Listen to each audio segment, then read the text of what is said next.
Who's ready to take some deep red pills about life? Okay. Number 1 is get used to dating multiple women. Okay? Listen, I've had girls confess to me, all right, that I got to get my face back on the camera. I just can't. I cannot bear to not see myself. Oh, I'm such a narcissist. I love it.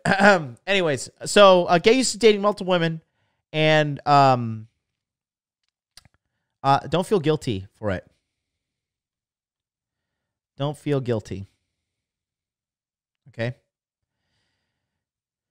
And the reason I say this is because, look, girls have a guy that they expect to buy them stuff. They have a guy they expect to blow their fucking brains out with fucking their great sex. They have a guy that they expect to, take them out, go to events with them, the dinner guy, okay? I have had multiple girls from multiple age categories in multiple countries confess this to me, okay? So don't feel guilty for dating more than one girls. Girls have a fucking phone full, a DM inbox full of chicks, all right? Full of chicks. Or, excuse me, full of dudes that, I'm thinking about myself. Just kidding. My DMs are empty. I am a good Christian boy. But yeah, oh man, I wish I didn't know all these girls watched my channel, to be honest. Don't feel guilty for dating many women.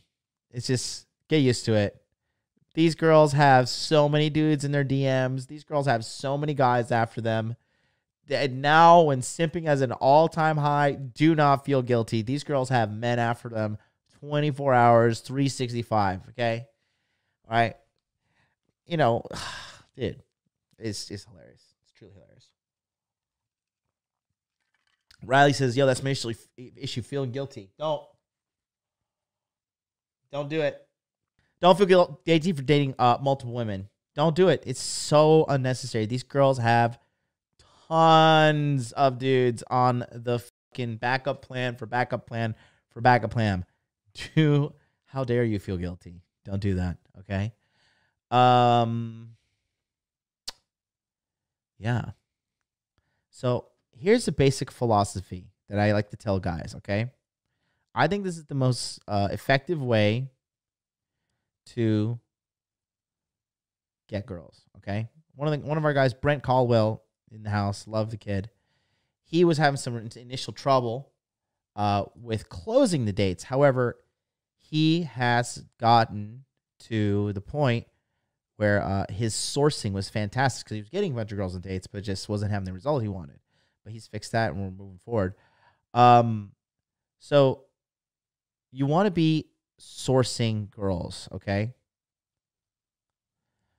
Okay. You want to get good at sourcing. Get good at sourcing. All right. And sourcing equals finding new girls who want to date you. Okay. If you focus on Money Muscles Game and you're watching this show and you're living all the other aspects of 18 to 22, finding girls, especially in a college situation, dude. Okay, so, if you're going to if you're going to go to a very science-based program in college, which you should be going to, because that's pretty much the only thing you should be going to college for. Depending on the program, if you're an engineer, forget about it. You're not going to see any girls at college. You need to join a fraternity, which I totally recommend. Make sure it's a cool fraternity. Make sure you use the connections internally, because fraternities are this. I mean, they give you gigs to work at college bars as bartenders, making boatloads of cash, working with the hottest girls. You're in with the in crowd. There's a way to play college, and you play college right, man. You can have a blast in there while getting education and getting red pill knowledge the whole way through. Okay. But yeah, you want to get good at sourcing. I fucking went on a tangent there. What was I saying? Oh, yeah, the programs.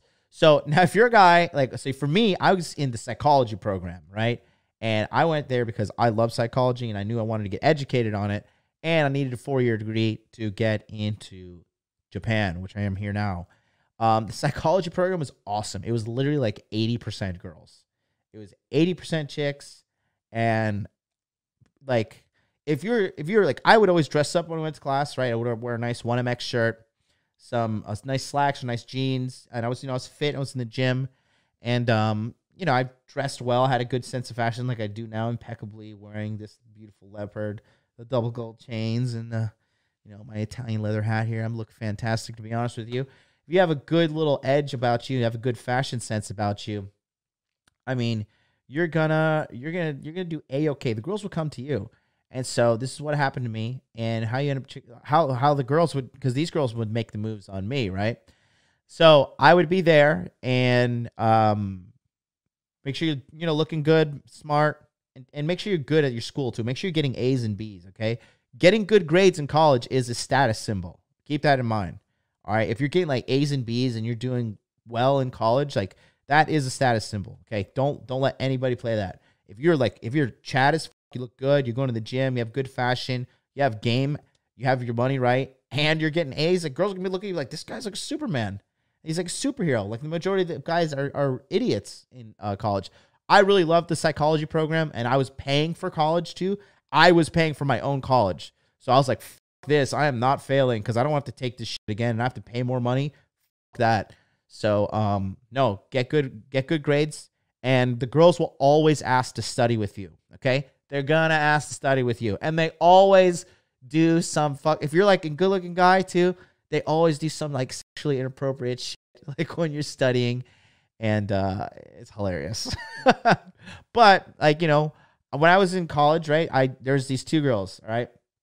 There was Alexandra, right? She's this hot ass fucking chick that I was dating or it was a community college, and then there's Julie, this white chick with huge tits at UCF, and so I was taking physiological psychology at UCF where I met Julie, and then Alexandra, I was taking Chem 1 at Valencia because I knew that Chem 1 was easier at Valencia, cheaper at Valencia, which is the community college in Orlando, and the classroom would be smaller, right? So I took it there, got an A. I would knock these tests out the walls, out the park, and Alexandra was all about it, and she was like, "Geez, you're so smart." I was like, "Yeah, I know, you're so dumb." I pat her on the head, like, I'll tutor you, like jokingly, and then she wanted to get tutored by me, and then Julie wanted to be my friend because I was getting A's in physiological psychology. And I would always sit up front, ask professor questions, and I stood out, And so she was like, well, hey, I got an A in chemistry. I can tutor you. And, we're at her house one night, like studying late, and she's teaching me stuff, and I'm learning from her. She was really smart. I got to say, that's me saying this. She was really fucking smart. And so, and then, we had like that one night we're studying late, and she just looks at me, and her legs touching mine, and we start making out and having sex that night. She was on birth control. That was a good time. But and then I would take what Julie would teach me, and I would go teach Alexandra that. So again, if you're taking care of yourself, and you're not being a fat slob, and you're going to the gym, and you have a good fitness about you, and you have money, and you have a good ambitious sense about life, not just dilly dallying through life, the girls are gonna notice this. Girls are gonna notice this. You're gonna have a certain swagger about you. And, especially if you're red pilled or watching content like this, I mean, dude, this is the easy street, man. Especially if you join a fraternity, forget about it, bro. Rishi Powderis says, would you recommend banging classmates? I did. I did. Make sure you don't bang no radical fucking activist feminist chick on the campus.